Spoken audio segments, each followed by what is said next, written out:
네, 안녕하세요. 갱스탁입니다. 자, 3월 3주차 주간 시황 분석 및 주요 이슈 한번 살펴보도록 하겠습니다. 자, 이번 주 상당히 힘들었던 일주일인데 다음 주도 걱정이 되는데요.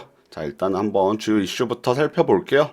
자, 이번 주 미국발 주요 이슈가 많이 있습니다. 일단은 증시에 가장 큰 영향을 미칠 수 있었다라고 자, 예상이 됐던 게 FOMC죠. 미국 연준의 FOMC 3월 20일, 21일 양일간 열려서 22일 새벽에 결과 발표됐는데 역시 예상대로 기준금리는 25bp 인상했습니다. 그러면서 기준금리가 1.5에서 1.75%로 자, 이제 한국과 역전 금리가 발생했고요. 한국은행도 이제 금리 인상 시기를 좀 고심해야 될 것으로 보입니다. 자, 여기 기준금리 인상까지는 뭐 당연시 되었던 일인데, 자, 여기서 일단 중요했던 게 올해 세 차례 금리 인상 기조가 유지될 것이냐 였는데, 역시 유지, 뭐 점도표에 좀 변화가 있었던 것으로 보입니다만, 일단은 세 차례 금리 인상을 하겠다는 연준위원회 수가 좀 더 많았던 것 같고, 하지만 네 차례를 해야 된다는 연준위원회 숫자가 늘어났습니다.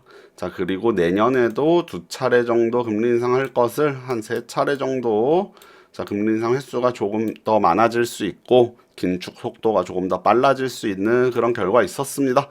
자, FOMC 무난히 잘 넘기고 나서 그 다음날 바로 나온 소식 무역 전쟁이 드디어 현실화되고 있습니다.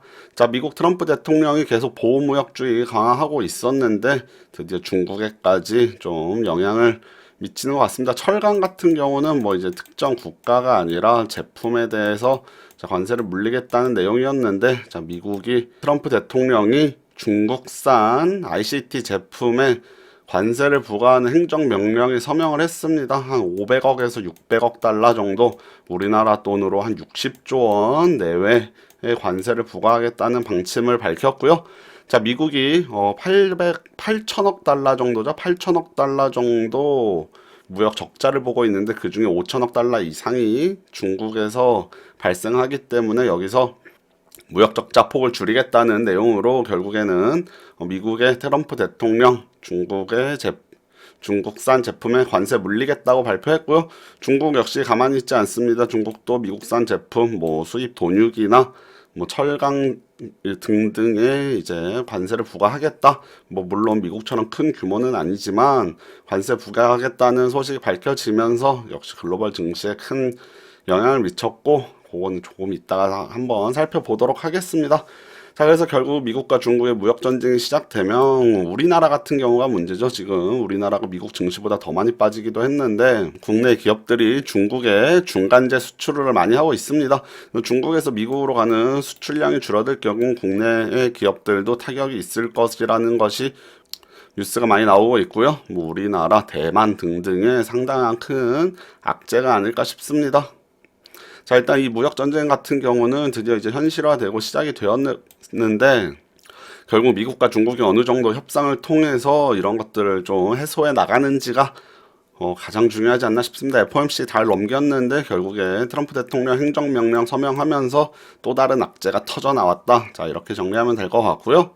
자, 이명박 대통령 결국 뭐 구속영장 발부돼서 네, 구속되었고 이제 검찰 조사를 구속 상태에서 받을 것으로 보이고요. 자, 일단 원달러 환율이 이제 증시 급락과 함께 한 1082원대까지 네, 상승하는 모습 보여줬습니다. 자, 국내 주식시장 한번 봐야겠죠. 이번 주 코스피는 한 3% 빠졌습니다.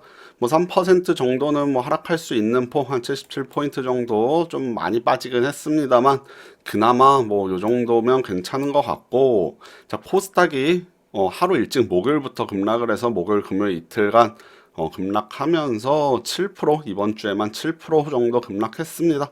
자, 어마어마하게 급락했고 자, 미국의 트럼프 대통령 행정명령 서명하면서 글로벌 증시가 바로 급락을 했는데 저희 같은 경우는 목요일 날 자, 증시가 마감한 이후에 서명하면서 금요일 날 영향을 받았죠. 목요일 밤에 글로벌 증시들 급락하고 미국 증시 급락하고요. 금요일 날 이제 국내 증시 급락했는데 자, 금요일 밤이죠. 금요일 밤에 국내 증시 마감하고 미국이 한 차례 더 급락했습니다. 미국 증시가 또 2% 내외로 급락을 했기 때문에 다음 주가 걱정스럽습니다. 미국 증시 또 급락해서 특히 우리나라 시총 차지하고 있는 시총 상위 삼성전자 하이닉스 있는데 그거가 이제 미국의 필라델피아 반도체 지수에 영향을 많이 받는데 필라델피아 반도체 지수 급락하고요. 마이크론 같은 경우도 좀 급락했기 때문에 자, 월요일 날 국내 증시 같은 경우는 추가 급락 가능성이 상당히 있어 보입니다. 물론 뭐 어느 정도 금요일 날 많이 하락했기 때문에 좀 생각보다 선방할 수도 있겠지만 일단 미국 증시 한 차례 더 급락한 것을 저희는 아직 영향을 받질 않았기 때문에 월요일 날 추가 급락 가능성이 있고요. 결국에 미국과 중국이 어떻게 협상을 끌어가느냐가 저희 증시에 뭐 상당히 중요한 것이 아닌가 싶습니다. 자, 그리고 상패 시즌 다가오는 게 이제 느껴지는데요. 3월 말까지 해서 뭐 이제 감사 보고서 내야죠. 감사 보고서 내는데 감사 보고서 벌써부터 비적정설이 나오고 뭐 거래 정지되는 종목, 관리 종목 되는 종목들도 나오기 시작했습니다. 뭐 대형주 같은 경우야 뭐 크게 영향은 없겠지만 중소형주 특히 저같이 알고리즘에 의해서 매매하는 사람들은 이런 종목들이 걸릴 매매할 위험이 있기 때문에 자, 상패 가능성 있는 종목들은 좀 주의해서 매매하자. 특히 상패 시즌만큼은 좀 이런 위험한 종목들은 조금 피해가는 것도 필요하다 이렇게 말씀드리겠고요. 자, 한가 종목이 원래 하루에 뭐 한 종목 그리고 잘 안 나오는 날도 많은데 최근에 한 두세 종목씩 한가 종목이 많이 나오는 게 상패 시즌이 드디어 다가왔구나 하는 것이 뭐 바다 몸으로 느껴지고 있으니까 자, 상패 시즌 뭐 반드시 조심해야 되는 시즌이다. 자, 이렇게 한 번 더 언급하도록 하겠습니다. 자, 지금 보시는 화면은 이제 지난주 미국 증시 주요 종목들의 맵인데, 자, 일단 미국 사이트에서 긁어온 것입니다. 보시면은 뭐 구글, 뭐 페이스북, 이게 시총순으로 이제 좀 이렇게 네모 크기가 나타나는데 마이크로소프트, 그다음에 애플, 뭐 다 빠졌죠? 여기 베이직 머터리얼스라고 있는 요 부분이 조금 덜 빠지긴 했습니다만 대부분의 섹터들이 뭐 전부 시뻘걸 정도로 급락했고요. 여기 보이는 게 이제 마이크론인데 메모리 반도체 회사죠. 지난주에 한 10% 빠졌고 금요일 날 급락했습니다. 금요일 날 한 번 더 급락했는데 삼성전자, SK하이닉스의 급락이 일로 간 것인지 아니면 여기서 또 한 번 국내 삼성전자, SK하이닉스가 여기서 한 번 더 급락할지는 월요일 날 좀 지켜봐야겠습니다. 뭐 은행도 JP모건, 뭐 웰스파고 등등 해서 뱅크 오브 아메리카 다 빠졌습니다. 텍사스 인스트루먼트 해서 미국 증시 뭐 웬만한 대형주들도 10% 내외로 전부 급락했기 때문에 국내 증시 월요일 날 추가 급락 가능성이 있으니까 요 염두에 두시고 좀 더 시장 보수적으로 보고 일단 버틸 때까지 버텨보자. 뭐 손절을 하는 것도 한 방법이 될 수 있겠고요. 자, 물타기는 조금 길게 한번 보는 것도 좋을 것 같습니다. 일단 이슈가 터졌기 때문에 대형 악재가 터졌기 때문에 그거 한번 잘 대응해야겠고요. 자, 주식시장 차트 뭐 한번 뭐 급락했다는 얘기 빼고는 별로 드릴 말씀 없을 것 같은데 차트 한번 보도록 할게요. 자, 현재 보시는 화면 코스피 주봉 차트입니다.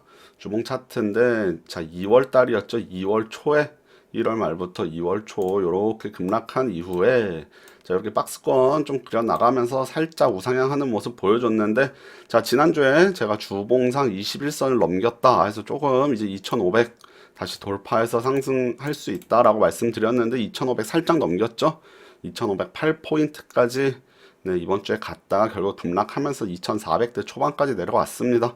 자, 월요일 날 좀 추가 하락 가능성이 있고 여기 한 61선 정도 주봉상 61선 정도 또는 그 이하 전 저점 2300선 초반 요 정도까지 조금 어떻게 보면 염두를 해둬야 되지 않을까. 한 50포인트에서 100포인트 정도 추가 하락 좀 염두에 둬야 될 수도 있겠고요. 일봉상 봤을 때는 제가 뭐 말씀드렸던 고점과 저점을 높이면서 우상향하면 여기서 추가 상승 가능하다라고 말씀드렸는데 다시 저점까지 내려왔어요. 일단 저점 연결선까지 내려왔는데 여기 이제 전저점 있는데 여기를 안 깨고 반등을 해줄 수 있는지 월요일 날 또 쭉 빠지면 여기까지 내려올 수도 있겠습니다만 저점을 좀 안 깨고 반등을 해주는 모습을 한번 기대해보고 있고요.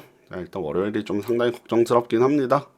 자, 코스닥도 한번 볼 텐데 코스닥은 주봉상 봤을 때 21선까지 다시 내려왔습니다.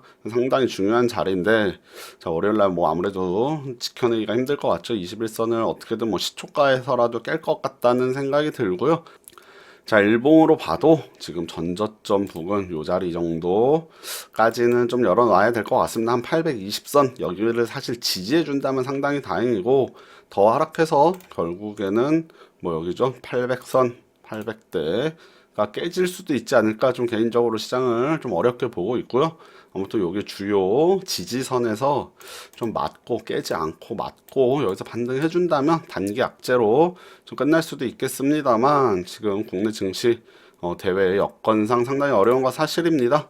자, 그래서 이번 주 뭐 주요 이슈들 다 필요 없고 FOMC랑 미국의 트럼프 대통령의 중국산 제품 행정명령 서명한 거 관세 물리는 거 요거 두 개고 다음 주도 이 이슈로 계속 갈 것 같습니다. FOMC 일단 일단락 됐으니까 괜찮은데 자 이제 미국과 중국의 무역 전쟁이 어떤 방향으로 전개되는지가 이제 국내 증시의 가장 중요한 이슈가 아닌가 싶고요. 안 그래도 지금 글로벌 긴축해 나가는 과정에서 또 이런 무역전쟁 발발해서 글로벌 경기 회복세가 지금 올라가고 있는데 다시 한번 훅 꺾일까봐 좀 상당히 걱정스럽긴 합니다. 기업들이 수출 중심의 기업들이 많기 때문에 영향을 좀 크게 받고 있는데 자 단기적으로 좀 하락하더라도 다시 반등해주는 모습 한번 다음 주에 기대해 보면서 자 오늘 방송 주간 시황 분석 방송은 이 정도로 마치고 다음 주 한번 국내 지수 잘 버텨보기를 기원해 보도록 하겠습니다. 네, 감사합니다.